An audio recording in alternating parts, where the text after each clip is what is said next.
여러분, 무더운 날씨에 예배 가운데 오신 여러분을 사랑하고 축복합니다. 오늘 말씀은 생수의 카페에서 미팅이라는 말씀을 갖고 요한복음 4장 1절부터 26절까지의 내용을 가지고 함께 말씀을 나누고자 합니다. 우리나라도 1990년대 후반부터 2000년대 초반까지 이 카페가 인기를 얻기 시작합니다. 이 시기는 카페가 단순히 커피를 마시는 장소 이상으로 변하는 중요한 문화적인 변화를 의미합니다. 그 카페에서 사람들이 휴식을 하고 또 학생들이 공부를 하고 친구들을 만나고 교제할 수 있는 유일한 문화적인 허브 역할을 하는 곳이 바로 카페입니다. 하지만 신약시대의 사복음서 안에는 유명한 이 카페 이름으로 등장된 내용을 우리는 찾아볼 수 있어요. 그것은 수가성의 카페라고 그렇게 볼 수가 있겠습니다. 그것은 오래된 역사 동안 외부의 사람들이 차단되고 고립된 그리고 병든 카페를 오늘 우리는 소개하려고 합니다. 그곳의 문화의 트렌드라고 하는 부분들은 오래된 야곱의 우물 하나밖에 없었습니다. 이곳 도시는 특별히 예수님 당시에 이스라엘은 크게 세 가지의 도시가 있었습니다. 하나는 유대라고 하는 도시가 있고, 또 하나는 갈릴리라는 도시가 있으며 사마리아라고 하는 도시가 있었습니다.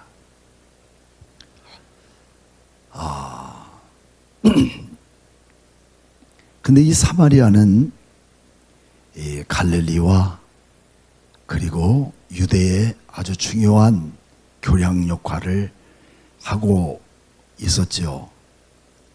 그런데 이 도시가 왜 이렇게 황량하고 황막해졌는가 하는 것은 우리 열왕기하서 17장에 보면 이스라엘의 마지막 존립의 왕이 있었는데 그 왕은 호세아 왕이었습니다. 그 당시에 그들은 하나님의 뜻을 따라 살지 못하고 자기들의 가치를 위해 우상 숭배하고 더 나아가서 하나님이 기뻐하지 않는 일을 밥 먹듯이 하다가 결국은 하나님의 경고에 대한 메시지도 외면한 척 살아가다가 나라가 망하고 맙니다.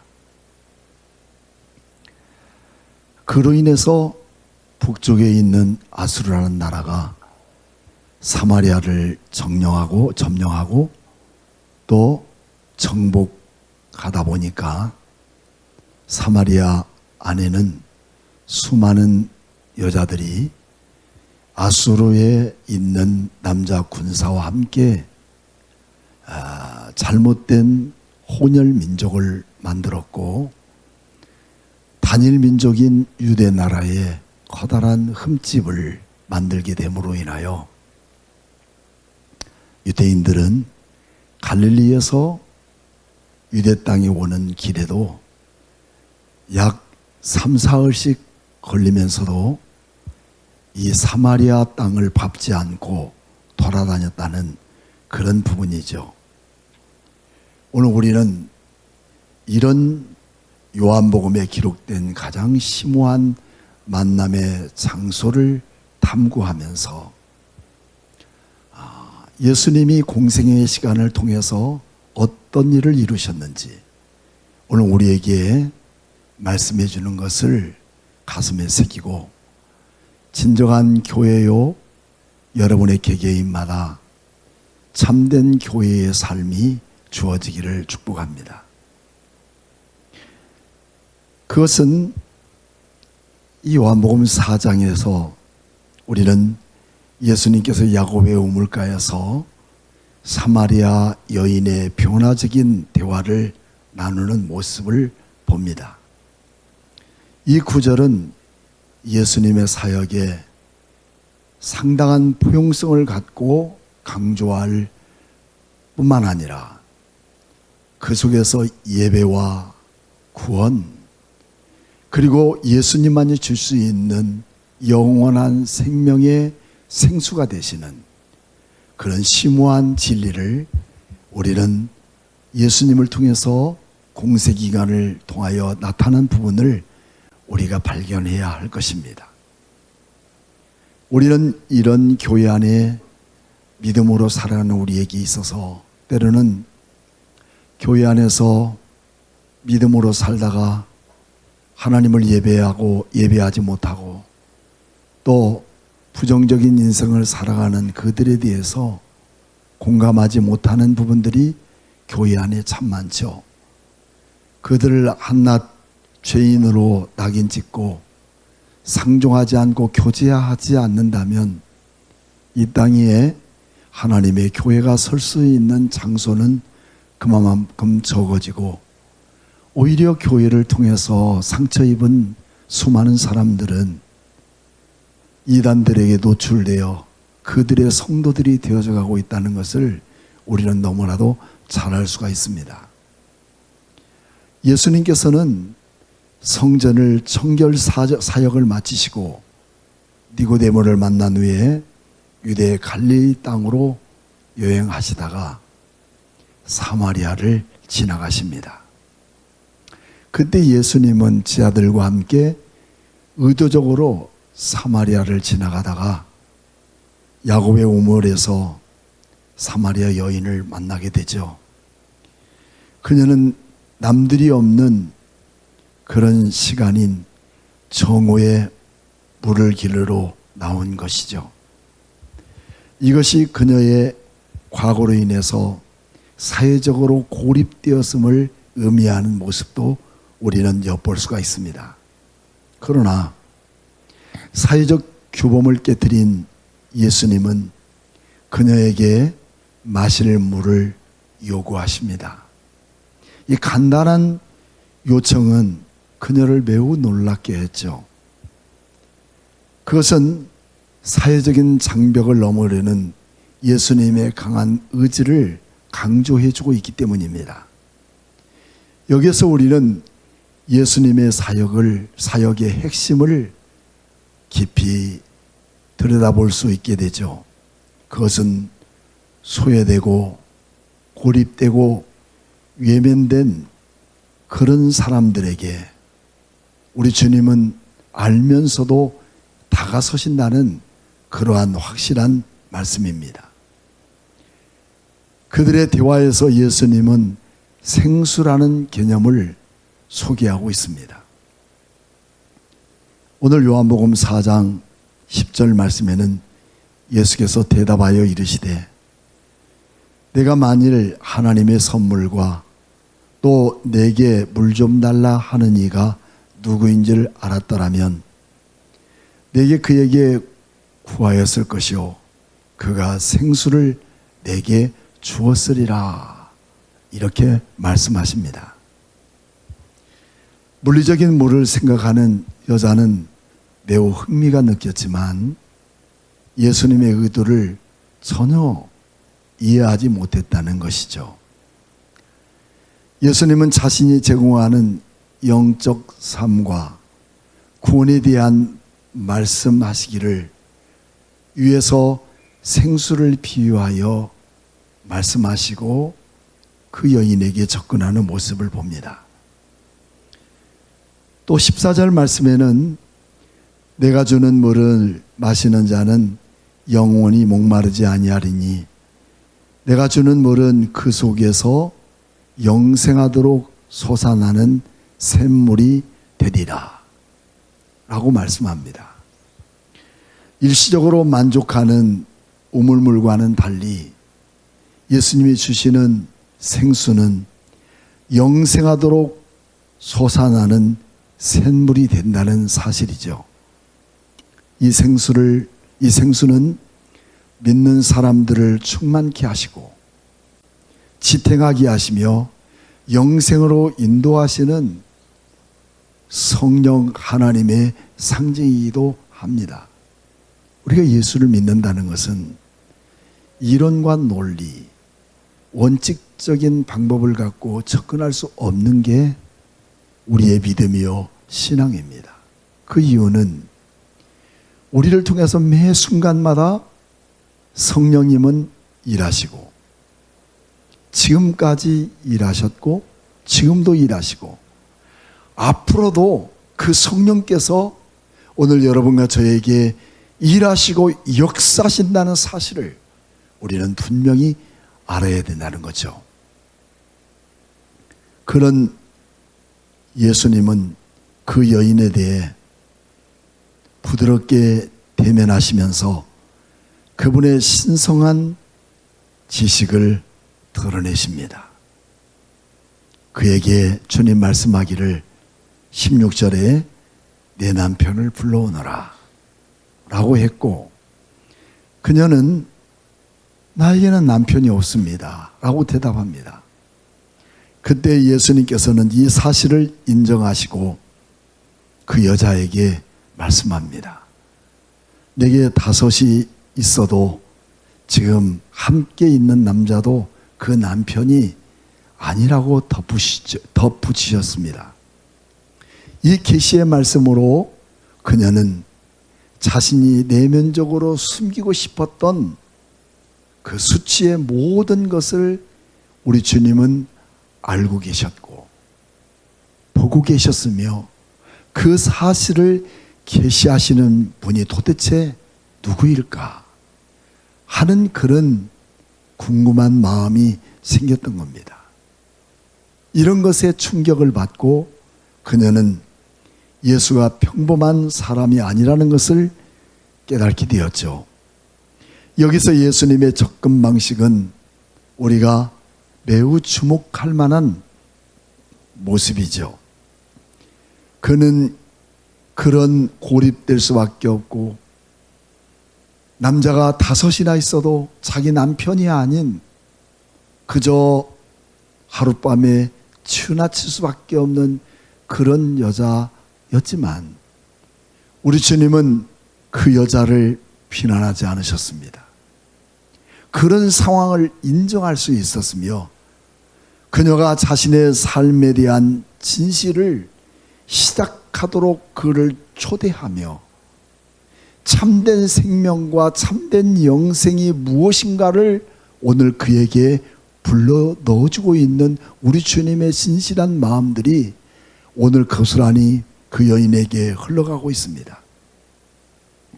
이러한 자비로운 대결은 그녀로 하여금 오직 예수님만이 주실 수 있는 생수의 필요성을 인식하게 만드십니다. 더 나아가서 이런 대화는 점점 생수에서 다시 예배로 옮겨가게 되죠. 그 여자는 예배를 드리는 적절한 장소가 사마리아인들은 그리심산에 있지 아니하냐. 더 나아가서 유대인들은 예루살렘이 아니냐 놓고 유대인과 사마리아인 사이에 있었던 해묵은 논쟁을 여인은 꺼내게 됩니다.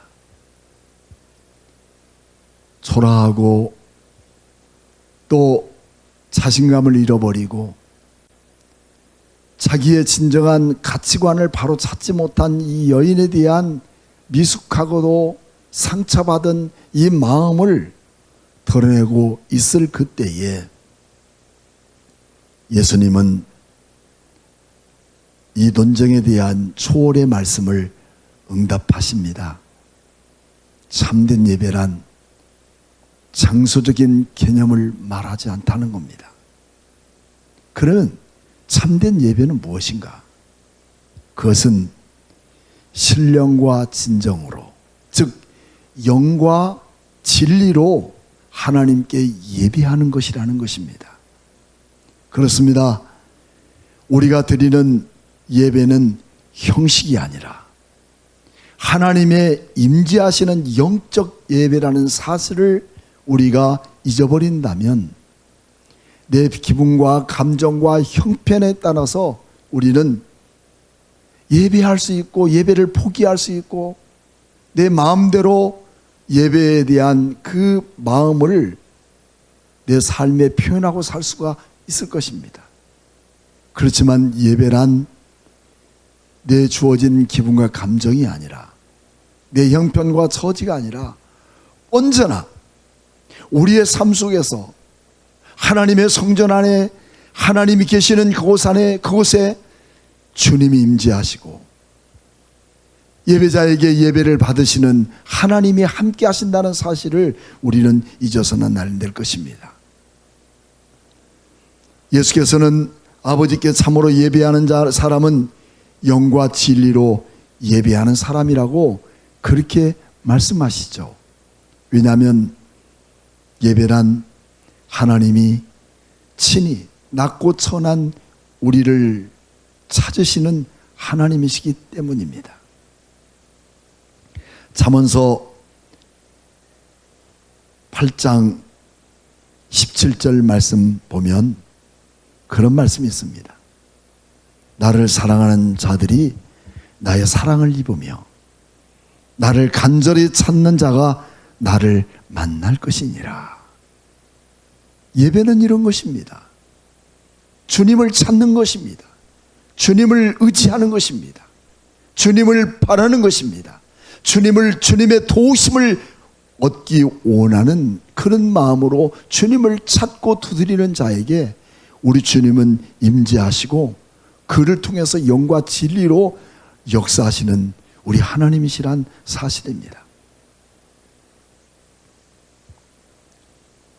진실한 마음으로 하나님께서 계시하신 진리를 맞춰 예배하는 것을 오늘 우리에게 말씀하고 있잖아요. 이는 배경과 관계없이 모든 사람이 접근할 수 있는 하나님과의 개인적이고 진정한 관계를 강조하고 있는 내용의 말씀이죠. 마침내 그 여자는 가장 중대한 이야기를 꺼내고 있습니다.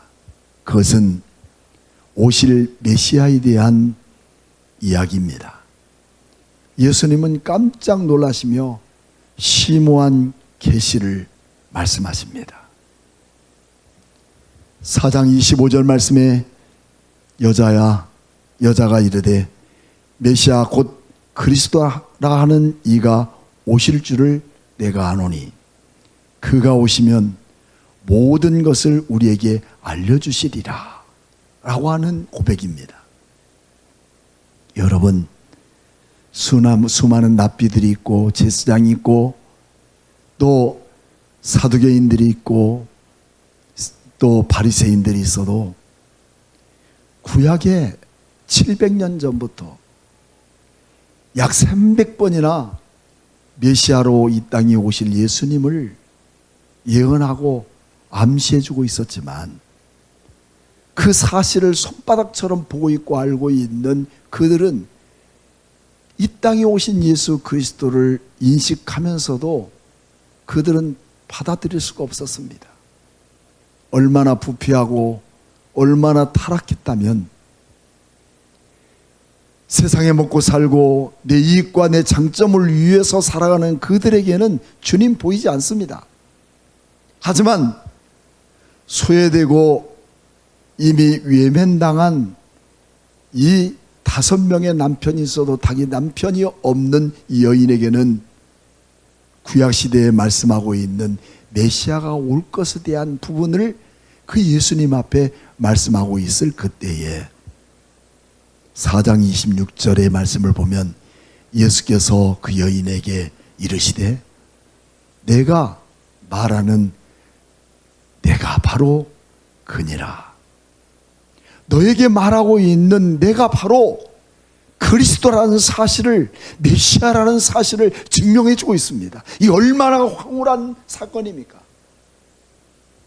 말로만 듣고 있고 구전으로 들었던 이 여인의 앞에 정면으로 서 있으시면서 그 여인의 고달픈 인생을 살아가는 사실들을 어루만지시는 그 주님이, 그 메시아이신 그리스도가 그 앞에 계시다는 이 놀라운 사실을 그 여인은 발견하게 되는 거 아니겠습니까?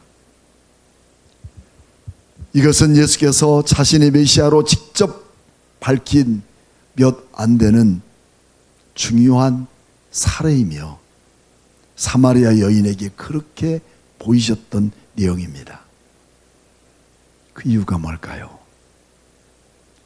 주님을 갈망하는 그에게, 메시아를 만나고 싶은 그 열망이 우리 주님께서 참된 메시아로 그에게 나타나 보이시고 있는 것입니다.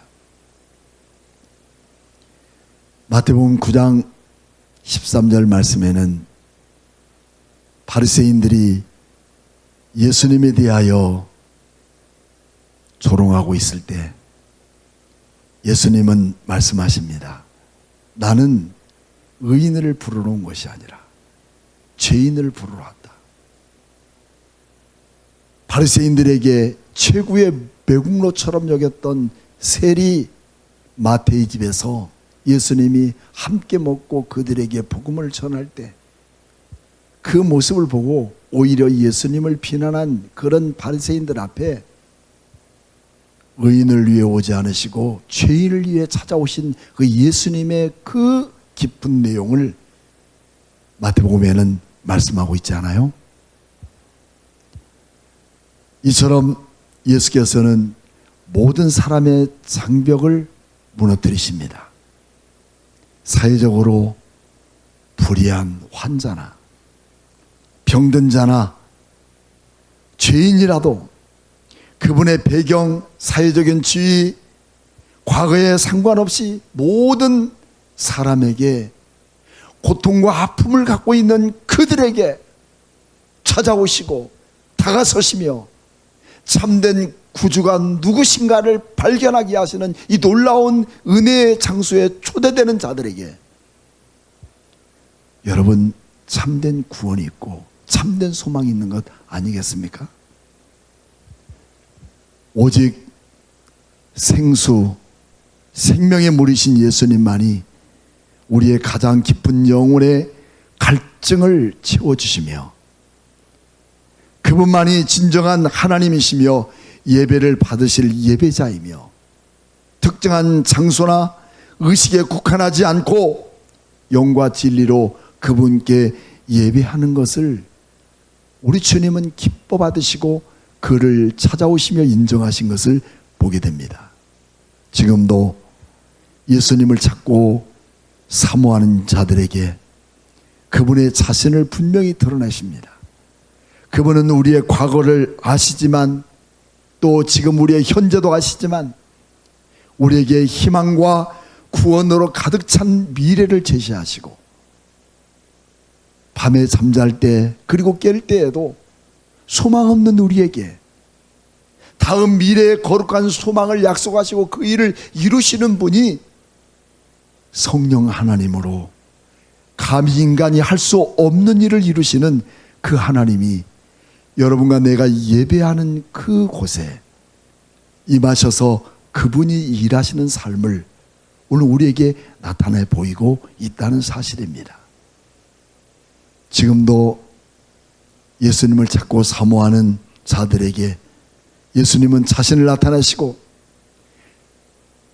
그분은 우리의 과거를 아시지만 우리에게 희망과 구원으로 가득 찬 미래의 거룩한 선물 보따리를 꺼내주시는 그 그리스도의 사랑과 은혜는 우물이 있는 카페에서 그 소외되고 외면당하였던 영혼의 여인 그 깊숙한 곳에 찾아오시며 생수되시고 예수님이 변화시켜야 할 사람으로, 절실히 필요한 세상이 되도록 헌신하는 사람으로 만들어가고 있다는 사실을 오늘 우리에게 보여주고 있습니다.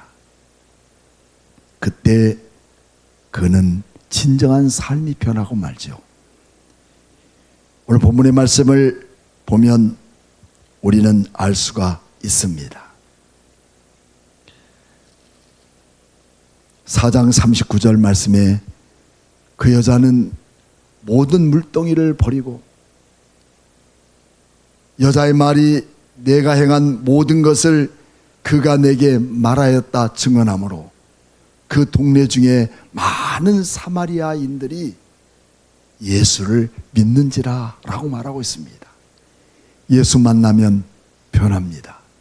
예수 만나면 세속적인 우리의 목표가 달라집니다.